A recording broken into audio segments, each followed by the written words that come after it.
¿Qué tal, queridos amigos?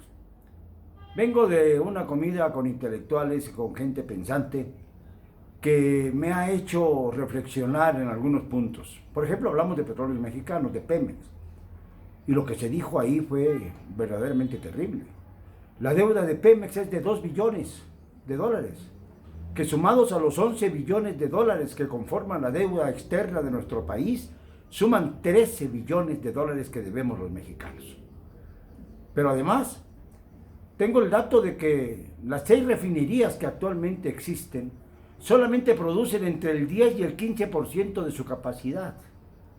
Si sumamos, sería mucho más redituable para México que estas refinerías produjeran el 80% de su capacidad, y así no tendríamos que invertir miles y miles millones de dólares en la cuestión de construir otras refinerías, como la refinería de Dos Bocas, que va a ser mucho más cara que lo que en principio se presupuestó.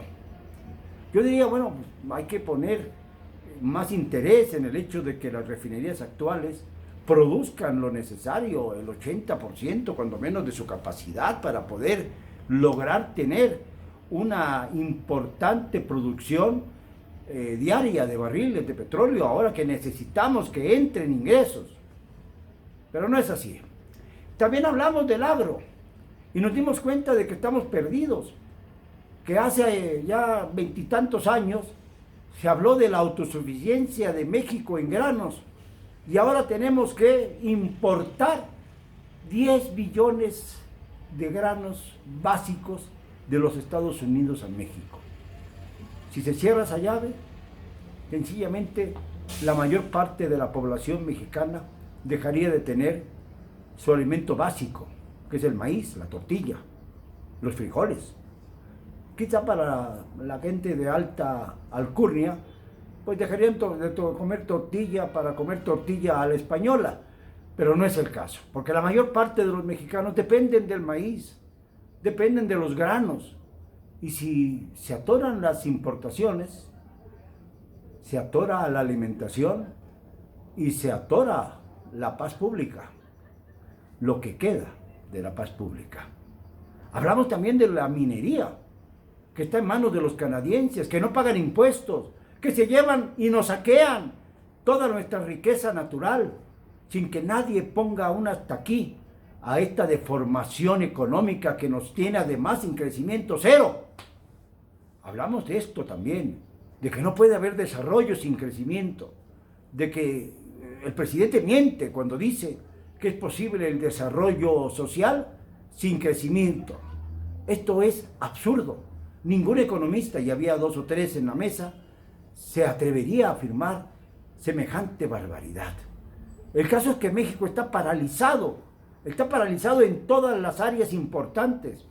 El tratado nuevo México, Estados Unidos, Canadá, el famoso TMEC, como le llamamos en México, va a perjudicar terriblemente a una de las industrias más importantes que tenemos, que es la automotriz. Por tanto, que se le impone de aranceles al acero, al aluminio, que son los insumos básicos para la industria.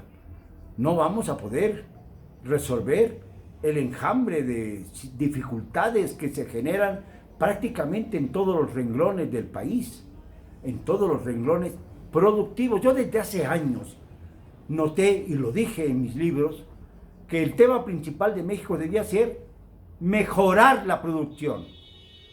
Me dijeron que no valía la pena ocuparse de eso. Una vez Miguel de la Madrid, en una entrevista que le hice, me dijo que no importaba si cultivábamos o no granos básicos, porque finalmente México era tan rico en la tierra que podría sembrarse granos básicos y sembrarse otros productos de mayor importancia en cuanto a precios, para no exportar únicamente los granos básicos, porque ya éramos autosuficientes, decían. Y ahora resulta que estamos importando los granos básicos, que nos tienen apergollados, que no hay manera de resolver un problema tan serio como el de la productividad, algo que no está en los discursos de las mañaneras, que no está en los análisis políticos, que no está en los análisis económicos, pero que es fundamental, porque si no se produce, vamos a acabar sin tener los recursos necesarios para alimentar a la población. Ya los que se fueron, 10 millones de mexicanos que viven en los Estados Unidos, 10 millones, han sustituido con sus ingresos, con sus remesas, a los ingresos petroleros. Habla de que terminaremos este año aproximadamente con remesas del orden de 32 mil millones de dólares. Si no hubiera esta inyección, México sucumbiría irremediablemente. Este es el panorama. Pero ¿saben qué pasó? Que al final de la plática hice una encuesta y les pregunté a todos los que estaban allí, ¿saldremos o no? Y me ilusionó ver que el 80% de los convocados, éramos 14, se dijo que saldríamos finalmente porque México es demasiado grande para sucumbir. Estuve de acuerdo.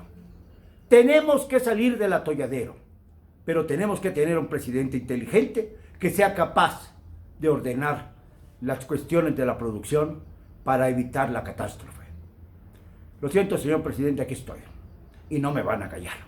Lo digo con cero cobardía.